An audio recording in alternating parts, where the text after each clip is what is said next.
Greetings and welcome to the Philosopher's Corner.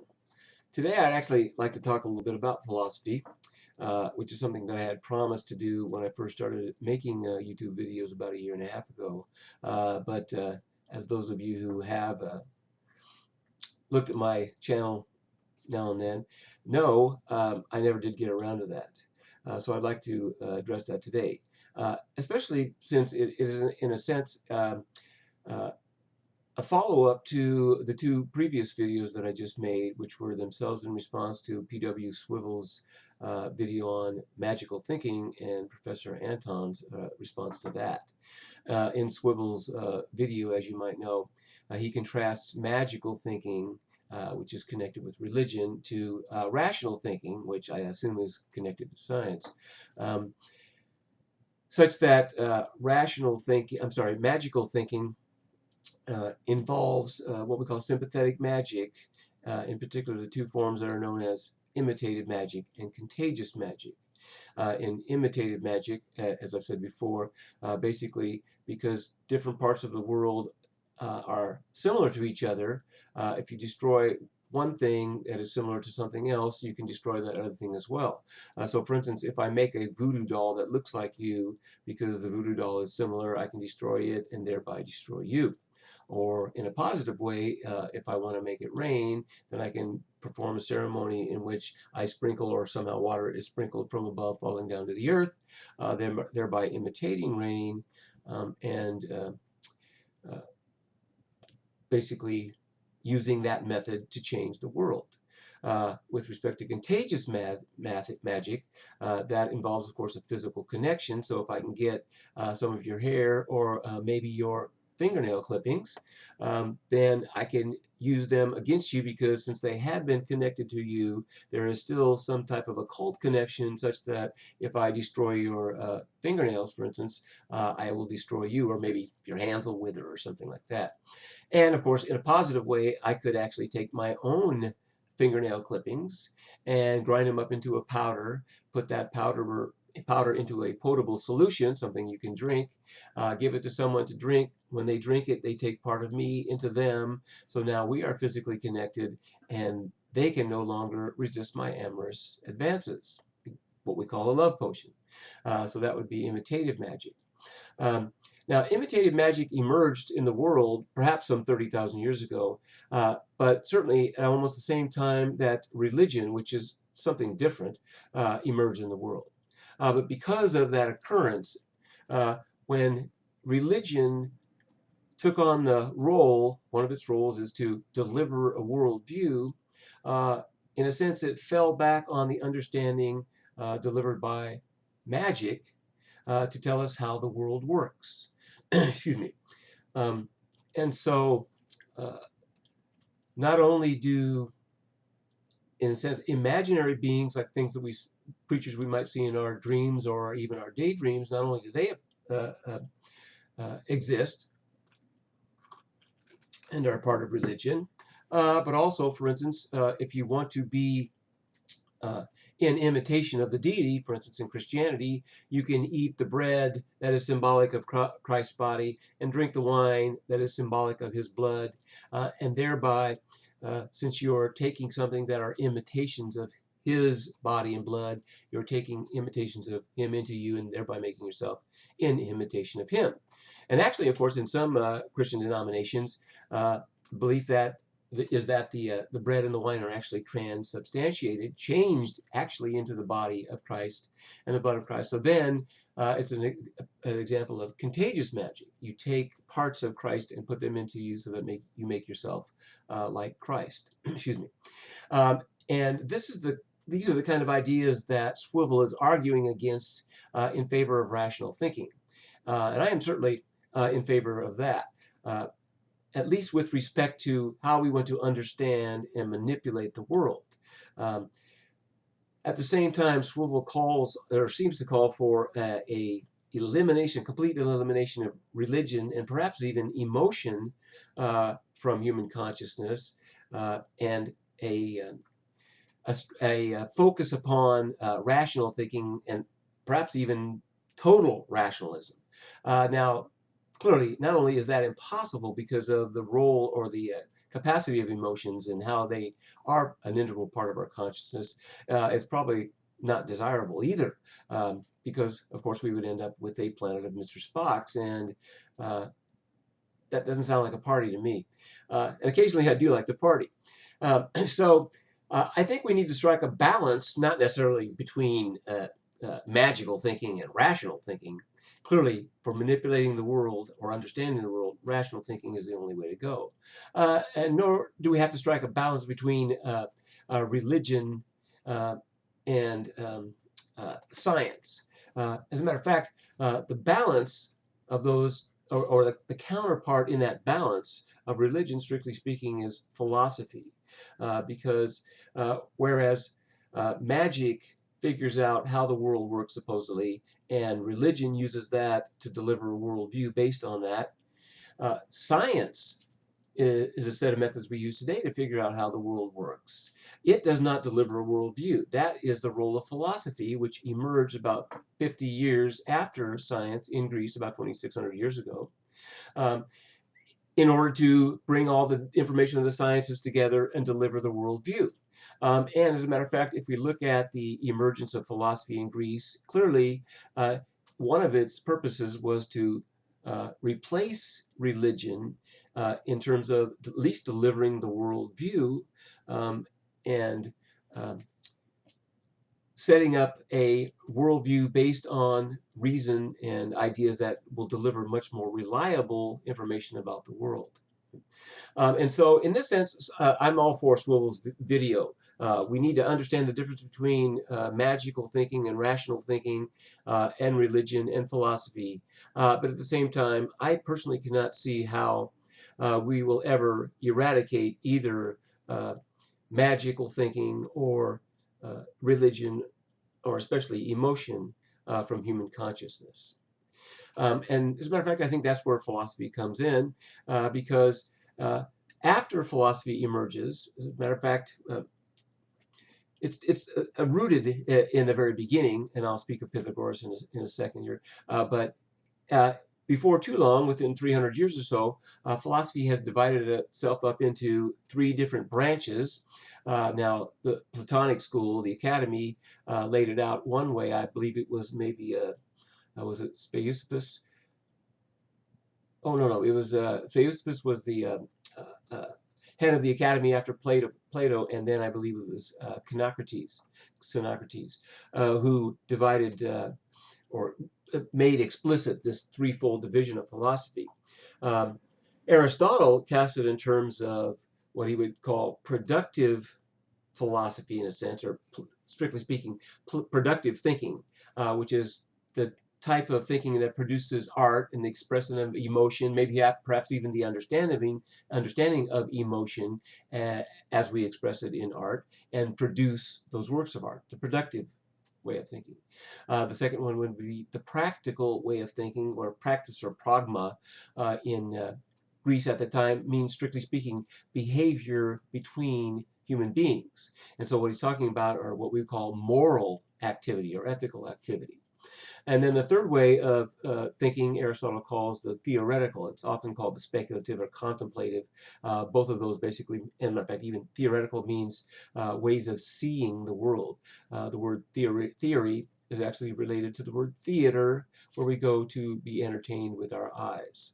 And so, as I say, very soon, by the time of, matter of fact, the high point of Greek philosophy, Plato and Aristotle, we have the threefold division that, according to certain stories, actually goes back to Pythagoras himself.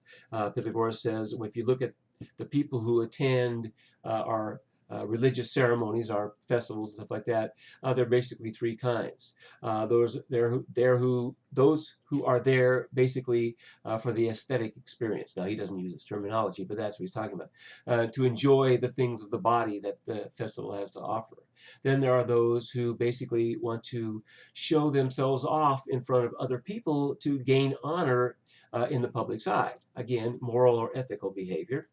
And then finally, the highest, according to Pythagoras, are those who go just to experience the beauty and as Plato ultimately casts it, the forms of all the things that are there.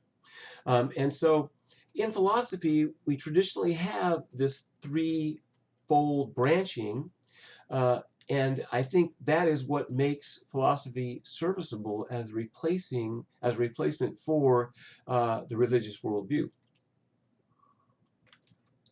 So basically, what we have is what we call aesthetics, from the Greek word that means sensation or could mean perception, feeling, even, um, which studies our emotional response to the things that we perceive to begin with. And so, of course, we have to understand how perception works. That requires understanding how sensation works.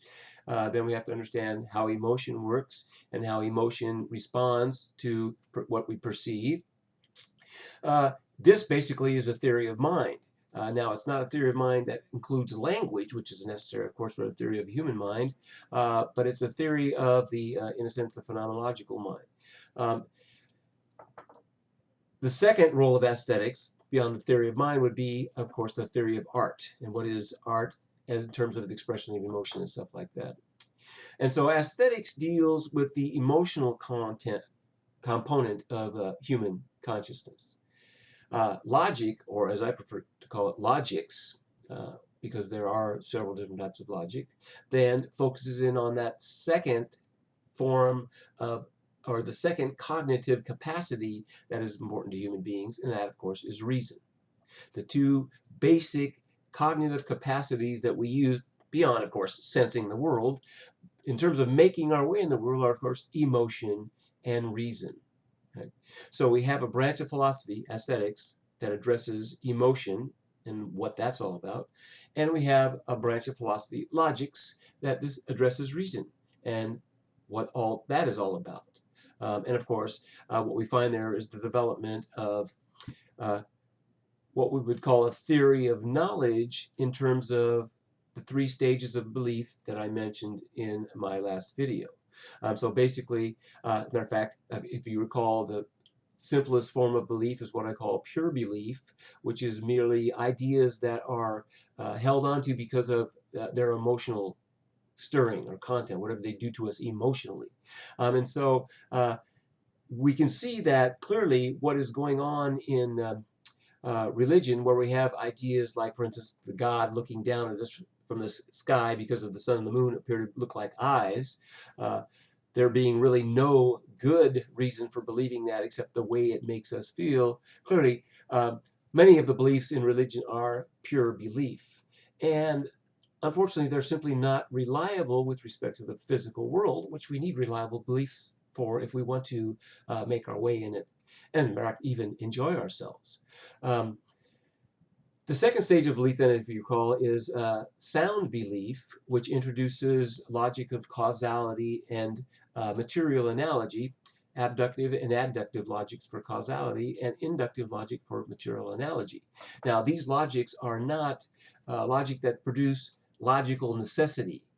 It's only logical possibility, and so they are not um, the ultimate step, ultimately, I guess, to be redundant. But they do deliver facts and relationships about our ideas that make them a little more sound, as we say. They're sitting on a little more solid ground. And so I call this type of belief sound belief. And then finally, once we do take the last step to the deductive type of logic that delivers absolute necessity in terms of logic, uh, we can construct what I call justified belief, which is a combination of sound belief and this deductive method. Now, admittedly, all three of these forms of belief have been called knowledge. If you ask a religious person who has no understanding of causality, I don't mean a modern religious person, but a primitive religious person who have no understanding of causality and analogy and scientific methods and all of that. If you ask them, well, is this just stuff you made up and you kind of it's useful to you, or they say, no, this is divine knowledge. As a matter of fact, is what they call it. All right, and so all three levels of belief have been called knowledge. I prefer to call justified belief knowledge, but that's open to debate as well. The point is that we do have a set of methods in philosophy for addressing the notion of reason and logical thinking. And as a matter of fact, these set of methods are in large part responsible for the scientific advancements that we have made. Anyone who understands how computer chips are created in terms of switches, logical gates, parallel wiring, and series wiring, anyone who understands that parallel wiring of switches works the way that the word or works on sentences, and series wiring of switches works the way and works on sentences. Anyone who understands that clearly sees that a computer is a physical extension of purely logical ideas. And so these logical ideas are important to us in understanding and manipulating, and now, as I've said, enjoying the world. Right? So those are the two basic branches. The highest branch of philosophy certainly is ethics. That's the third branch. And basically, what we do is we use our emotions or our aesthetic understanding and our reason or our logical understanding to create rules for behaving in society, rules that we call morality, ethics being then the study of different sets of moral rules. Right? Um, Based on our understanding of how emotion and how reason works. And so the three branches of philosophy, aesthetics, logics, and ethics, I think cover all of the things that are of value and of interest to human beings, and therefore it is comprehensive. As a matter of fact, this notion of value is particularly important because in each of these three branches, there are two values, a pair of opposites, that we use to orient ourselves in that intellectual arena, if you will. So, for instance, for emotion, we have the two values of um, uh, pleasure and pain, basically, but of course, um, uh, uh, as I prefer to call them, the awesome and the awful. The awesome is whatever stirs us emotionally in a positive way, and the awful is whatever stirs us emotionally in a negative way. Certainly, each of us can think of the most extremely awesome and the most extremely awful experiences, and then we organize our other experiences in between those two extremes. For logic, excuse me, for logics, of course, we have the two opposites of true and false. Now, granted, this is a slippery slope. There are all different types of definitions of true and false, and I certainly don't want to get bogged down in the details of logic. But similarly to aesthetics, where we have the awesome and the awful, we have a pair of opposites in logic, which allows us to organize our logical thinking in terms of, in a sense, absolutely true and absolutely false and everything in between. Now, I don't know if I believe in anything absolutely true or absolutely false, but you get my idea.